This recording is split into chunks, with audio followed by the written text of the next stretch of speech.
ఎందుకంటే మనం ప్రజలతో ఎన్నుకోబడ్డప్పుడు భారతదేశంలో ప్రపంచంలో ఏ వర్గాంతమైనా కూడా మంచిగా ఉండే విధంగా ఉండాలి.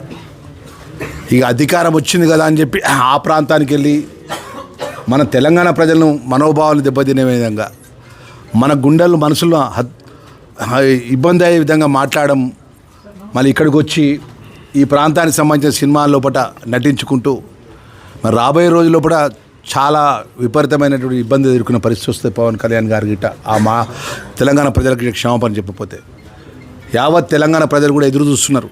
సరే, ఆయన జరిగిన కొద్ది రోజుల క్రితం జరిగిన మొన్నటి వరకు కూడా ఎవరు మేము మాట్లాడలే రాష్ట్ర మంత్రులను కూడా.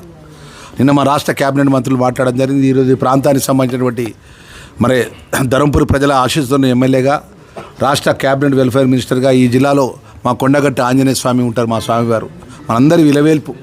మరి ఆ స్వామివారికి దర్శనానికి కూడా ఆయన వస్తాడు పవన్ కళ్యాణ్ గారు.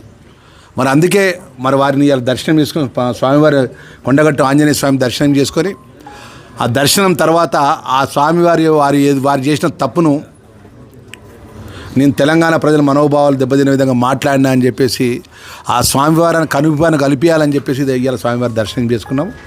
ఏది ఏమైనా కూడా మరొకసారి చెప్తున్నా, రాష్ట్ర మంత్రిగా హెచ్చరిస్తున్న పవన్ కళ్యాణ్ గారిని, మీ తెలంగాణ ప్రజలకు బేషరతుగా క్షమాపణ చెప్పాలని చెప్పేసి డిమాండ్ చేస్తున్నా. ఓకేనా?